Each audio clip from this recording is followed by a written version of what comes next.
छत्रपती संभाजीनगरमध्ये निदा खान हिला अटक केल्यानंतर आता कॅबिनेट मंत्री संजय शिरसाट यांनी मुख्यमंत्र्यांना पत्र लिहिलेलं आहे। या पत्राची कॉपी आपल्यासोबत आहेत आणि यामध्ये त्यांनी इम्तियाज जलील आणि मतीन पटेल यांच्यावरती गुन्हे दाखल व्हावे, त्यांना अटक व्हावी, त्यांची सखोल चौकशी SIT मार्फत व्हावी अशी मागणी करण्यात आलेली आहे। आपल्यासोबत संजय शिरसाट आपण याची बातचीत करणार आहोत। पत्र लिहिलं आहे तुम्ही तिथले स्थानिक आहात, काय नेमकं तिथे घडतंय? संभाजीनगरमध्ये ह्या ज्या काही महाराष्ट्रावर कारवाई चालल्या आहेत त्याचं मला वाटतं मूळच आता संभाजीनगरमध्ये सापडायला सुरुवात झालेली आहे आणि त्याची पाळमुळात जर आपल्याला खोदून काढायची असेल तर त्याची SIT चौकशी झाली पाहिजे ही मागणी मी मुख्यमंत्र्याकडे केलेली आहे। कारण असं आहे की ती निदा खान ही जवळपास 40 दिवस त्या संभाजीनगरमध्ये लपून बसली होती।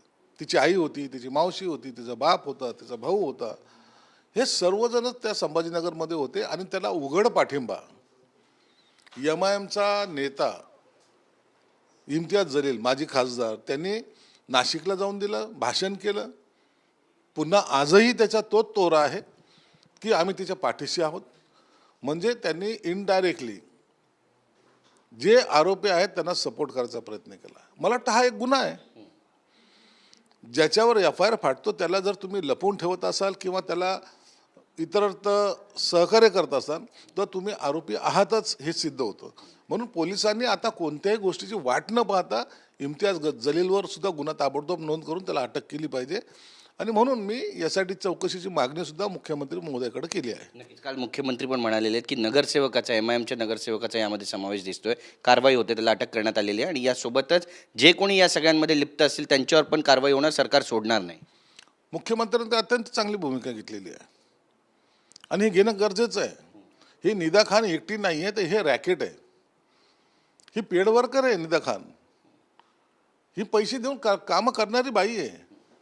म्हणून तिचं काय एवढी तिला ही एकटीच आहे आणि ही एकटी काहीतरी सर्कल चालवते असं समजायचं काही कारण नाही। हिच्या निदा खान सारख्या शेकडो महिला महाराष्ट्रात नाही तर देशभर पसरलेल्या असाव्यात असा आमचा अंदाज आहे। म्हणून याच्याशी संबंधित कोण कोण आहे, तुम्ही जर कालच्या घटना जर पाहिल्या, त्या नगरसेवकाला अटक झाली, पुन्हा तो इम्तियाज जलील काहीतरी बरबळला, त्यांनी पाठिंबा दिला। आरोपीला अटक असताना पाठिंबा देणं ही किती गांभीर्यपूर्वक आहे आणि म्हणून त्याला जी काही गॅरंटी कोणत्या गोष्टीची मला माहीत नाही, परंतु आज OAC आज शहरामध्ये आले, ते आता 2 वाजता काहीतरी बडबड करतील आणि महाराष्ट्रातला MIMचा असलेला कार्यकर्ता त्यांनी संभाजीनगरला बोलवला आहे। हे अत्यंत भीषण आहे।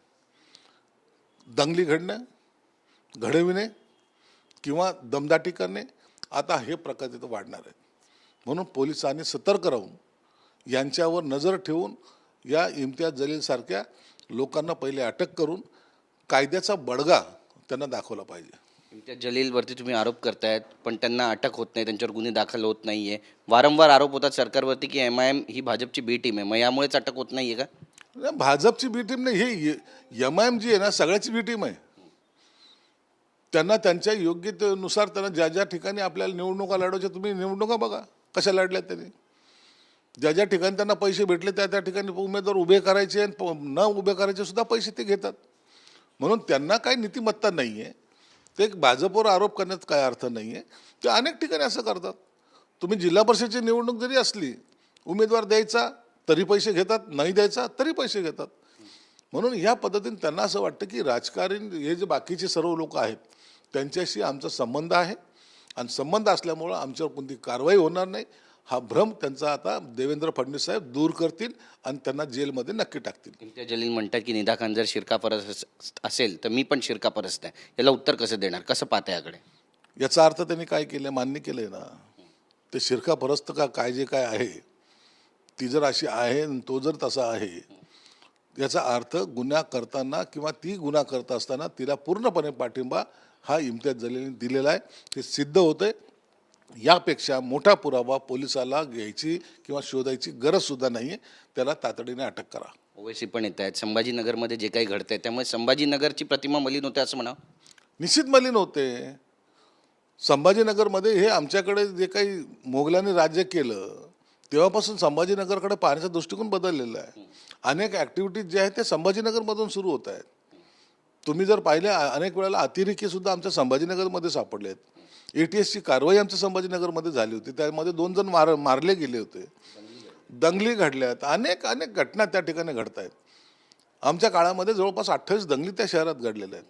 म्हणून हे सेन्सिटिव्ह शहर असलेलं शहर आहे आमचं, आणि त्यासाठी आता यांचा सगळ्याचा बिमोड करण्याचं काम या सरकारने केलं पाहिजे, ज्यासाठी मी मुख्यमंत्र्याकडे भेटणार सुद्धा आहे. नक्कीच तुम्ही भेट घेणार असं म्हणताय. कुठपर्यंत याची पायामुळं गेलेत असं म्हणावं, आणि एक स्लीपर सेल संभाजीनगरमध्ये ॲक्टिवेट आहे असं म्हणावं? स्लीपर सेल संभाजीनगर पुरता नाही आहे, हा महाराष्ट्र पुरता आहे. काही जे काही महाराष्ट्राचे जे काही सोकळ नेते आहेत त्यांच्या मार्फत महाराष्ट्रामध्ये हे कारवाई करणे, आणि त्यांच्यानंतर अशाच प्रत्येक राज्यामध्ये यांचं नेटवर्क आहे, त्या ठिकाणचे असलेल्या पुढाऱ्याला हाताशी धरणे आणि हे नेटवर्क राबवणे, हा सगळ्यात डेंजर.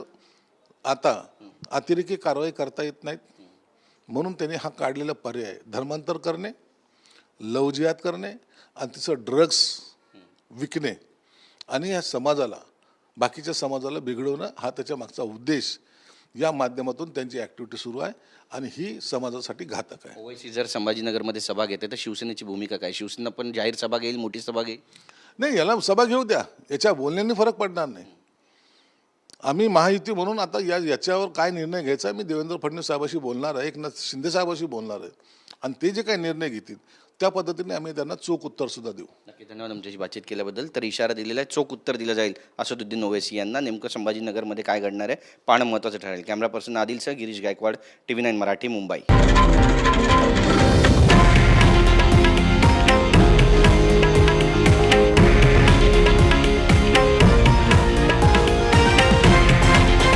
हे आहे देशातील नंबर 1 न्यूज नेटवर्क, आणि आपण पाहत आहात TV9 मराठी, एकमेव.